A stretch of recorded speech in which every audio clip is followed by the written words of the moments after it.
senador Eduardo Girão tem 10 minutos. Muito obrigado. Para o senador Eduardo Girão, que vai... Muito obrigado, senhor presidente. Eu quero cumprimentar o ministro Benedito Gonçalves. Eu não faço aqui, ministro, Sim, senhor. nenhuma ilação nem juízo antecipado de culpa. Eu trago fatos públicos, noticiados ou documentados que exigem esclarecimento institucional. Questão absolutamente é pessoal.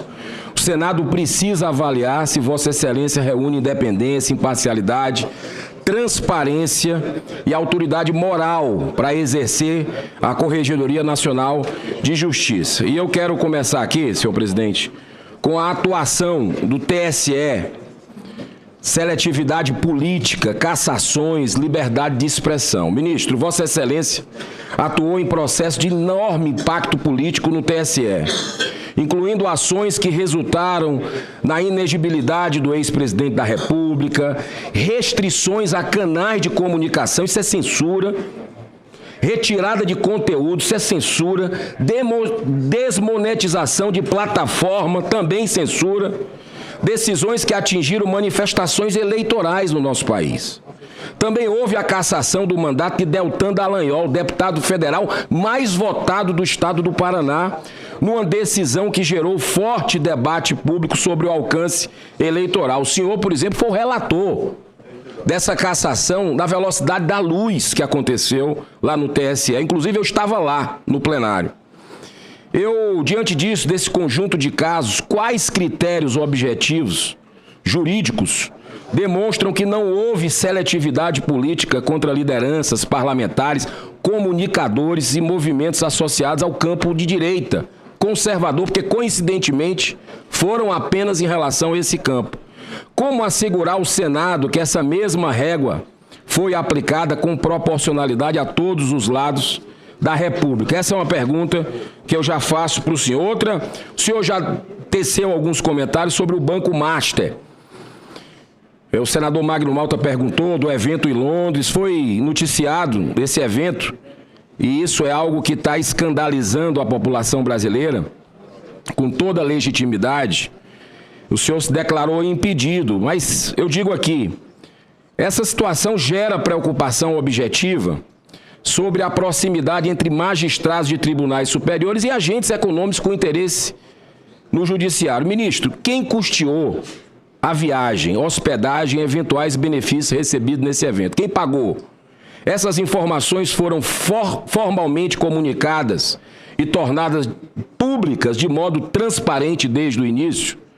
Vossa Excelência considera adequado que magistrados de tribunais superiores participem de eventos patrocinados por grupos econômicos que possam vir ter causas no judiciário? Outra coisa também, Vossa Excelência foi citado em delação de Léo Pinheiro, da OAS, em episódio posteriormente arquivado. O arquivamento deve ser respeitado, mas o cargo de Corregedor Nacional de Justiça exige padrão público de confiança superior ao mero afastamento formal de responsabilidade. Eu pergunto para o senhor, mesmo com o arquivamento, Vossa Excelência não considera inadequado que magistrados dos tribunais superiores mantenham interlocuções privadas com empresários ou executivos de empresa que tenham interesses no judiciário? O senhor se compromete a defender transparência efetiva das agendas, encontros e interlocuções de magistrados com agentes econômicos, políticos ou advogados das partes interessadas? Também queria falar, senhor presidente e ministro, sobre sobre o CNJ, ele que pode ser um instrumento de aprimoramento do judiciário, mas também pode se tornar ferramenta de pressão contra magistrados independentes. Ao mesmo tempo, há preocupação pública de que a Corregedoria atue com rigor sobre juízes de primeira instância, mas que seja incapaz de enfrentar abusos praticados em estruturas próximas à cúpula do Judiciário. Ministro, havendo reclamações fundamentadas envolvendo decisões monocráticas, bloqueios de redes sociais, buscas e apreensões contra jornalistas, parlamentares ou cidadãos, inclusive em casos relacionados ao 8 de janeiro, Vossa Excelência se compromete em processá-las com independência, ainda que atinjam estruturas vinculadas aos tribunais superiores? ou a Corregedoria continuará sendo rígida com a base da magistratura e silenciosa diante dos abusos da cúpula? Também queria falar com o senhor sobre que a indicação de Vossa Excelência ocorre em um momento de forte desconfiança pública em relação ao judiciário brasileiro. Isso é fato. As controvérsias envolvendo atuação eleitoral, liberdade de expressão, conflito de interesse, aparência de parcialidade e eventual seletividade tornam esta sabatina especialmente relevante. Diante de todas essas polêmicas, a preocupação institucional não se limita à presença de Vossa Excelência nesta sabatina. Alcança também a responsabilidade política e institucional de quem fez a indicação. Ministro, diante de sua trajetória recente, das controvérsias públicas que o cercam, por que o Senado deveria acreditar que Vossa Excelência será um corregedor nacional de justiça independente, imparcial e transparente, e não mais uma peça de um sistema judicial que muitos brasileiros enxergam como seletivo, corporativo e politicamente orientado? E diante desse conjunto de polêmicas, Vossa Excelência reconhece que o problema institucional não é apenas o senhor estar aqui, mas também a decisão de quem o indicou para a função correcional de tamanha autoridade? Outra questão, houve uma repercussão pública envolvendo um vídeo de um familiar de Vossa Excelência em situação de ostentação de bens de luxo, além de decisão judicial determinando a retirada do conteúdo sobre o episódio.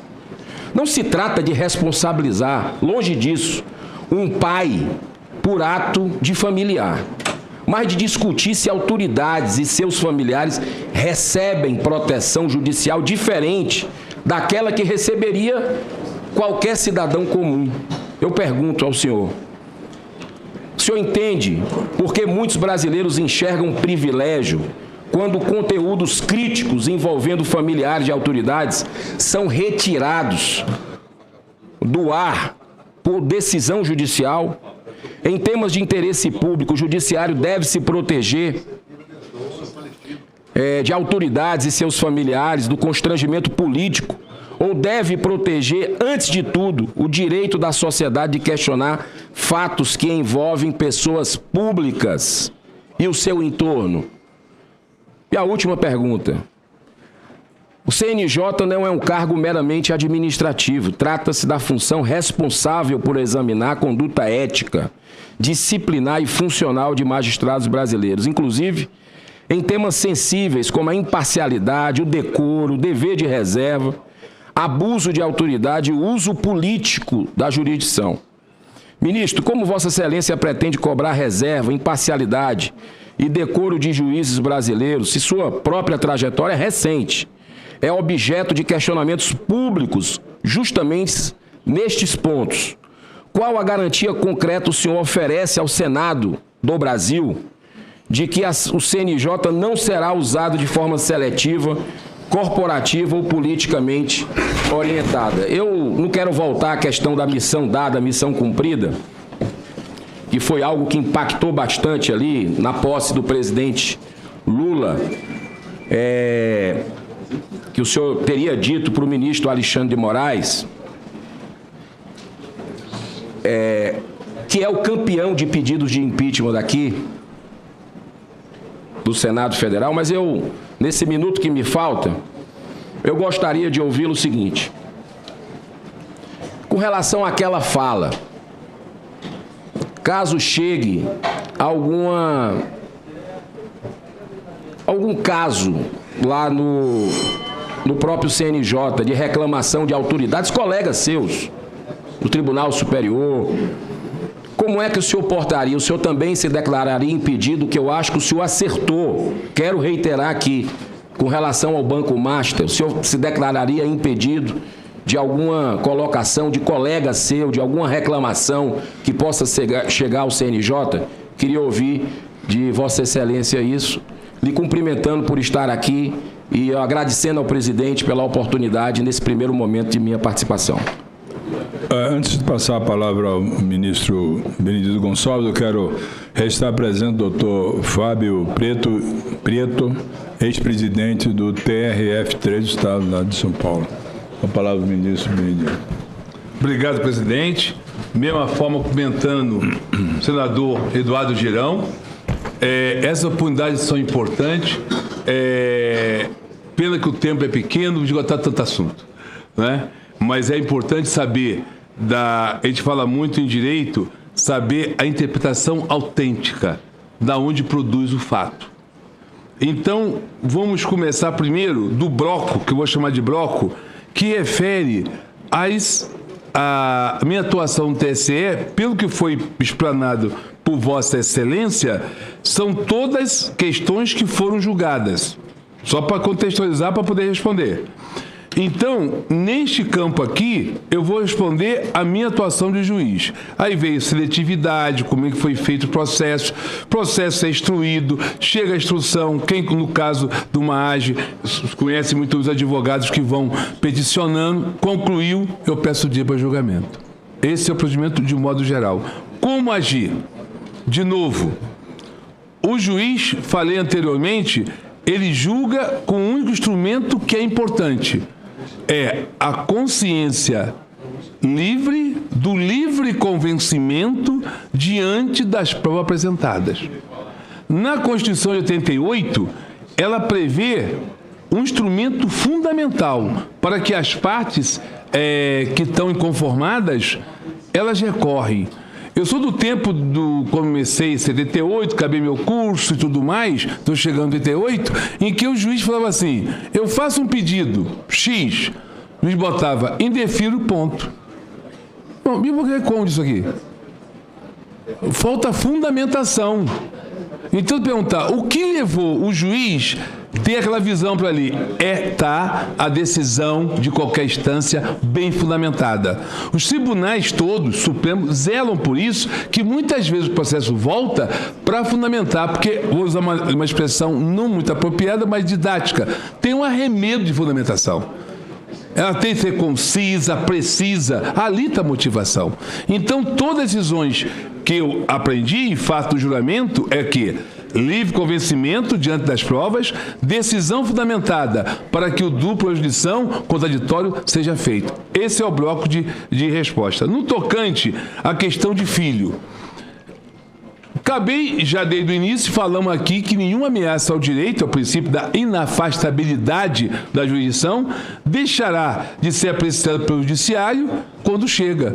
Meu filho é maior de idade, eu não respondo por ele que fez, ele que ingressou a ação e ele que deu andamento. Então, eu não posso responder pelo ato dele. Ele é maior, vive sozinho, eu não tenho que responder pelo ato. Se fosse o juiz que tivesse feito, vamos entender. Então, essa é a resposta. No tocante ao CNJ, no tocante agora aqui,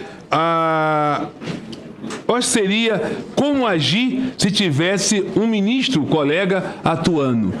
O artigo que o CNJ, para preservar isso, na minha redação, está lá o CNJ e fala, compete o STJ indicar o ministro corregedor. O corregedor não receberá distribuição. Então, ali, para mim, está um marco. Porque senão não tem controle. Ou seja, naquele momento o corregedor nem julga processo para dar livre para poder apreciar. Não posso falar caso concreto, também eu não posso falar. Do modo que eu posso falar, mais ou menos nessa ideia. O corregedor, se tiver uma situação dessa, eu olho para esse artigo. Ele está ali, distribuição, justamente para não ter processo, para ficar nessa função de gestor e disciplina. Presidente, eu acho que eu consegui responder. Não, o caso Léo Pinheiro. Então, veja, tive a ligação com esse empresário, foi feita a investigação para ver o quê? O que vai ver o CNJ? Você chegou a falar aqui o seguinte, ele tem a função, sim, não só administrativa, que ele vê imparcialidade, vê sim. O que ele não vê é a reforma da decisão. Mas se uma decisão está desviada, viciada, pelo juiz peitado, o CNJ vai agir. Dentro dessa pessoa do Pinheiro, fui do Supremo investigado sob sigilo, e isto não se apurou. Então, não houve desvio, nem suspeita, nem nada. Então, esse é o resultado dessa situação. Banco Master, já respondemos que eu participei, do evento, perguntou quem custeou o Banco Master. Todo evento tem uma empresa que convida a gente. Convida e nós vamos na regra do CNJ, em vigor. Eu tenho a regra, está lá pública, pode pesquisar. Qualquer instância, o juiz pode ir e ganha passagem, hospedagem, tem que fazer palestra ou presidir mesa, não é passear no local. E depois responde ao CNJ. Eu me enquadrei na regra, fui. Ok? Tá. A réplica, presidente, eu queria... Sobre o caso do Léo Pinheiro. Deltan Dallagnol, o deputado mais votado do Paraná, o senhor foi relator.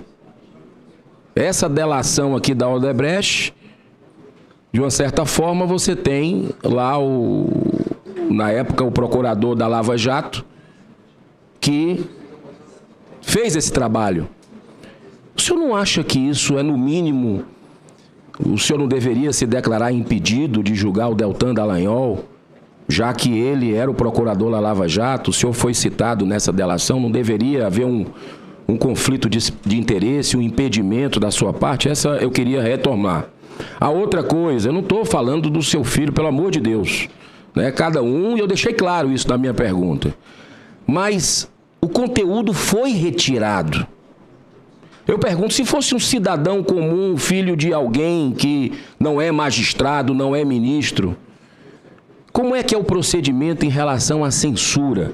Porque o senhor falou que defende a liberdade de expressão. Mas as suas decisões enquanto ministro, lá do TSE, foram decisões que censuraram, que derrubaram canais. Isso é público e notório. Inclusive até um documentário do Brasil Paralelo. Aquela velha história de democracia a gente vê depois do dia 30. Até lá pode censurar. Então ali eu considero que a Constituição do Brasil foi rasgada. Então, ministro, eu queria aqui, sempre fiz isso publicamente, com todo respeito a Vossa Excelência, o Brasil precisa, sei que o senhor é muito querido, muita gente aqui, inclusive, bateu palma, eu entendo, né, quando o senhor falou, o senhor tem um currículo realmente que a gente precisa reconhecer, mas de forma pública, eu tenho um dever, pela missão que me foi dada pelo povo cearense, em 2018, de declarar meu voto de forma transparente, e meu voto, por tudo que foi trazido aqui, será contra a indicação do senhor para o CNJ. Muito obrigado. Vossa Excelência deseja fazer alguma consideração? Então, eu passo...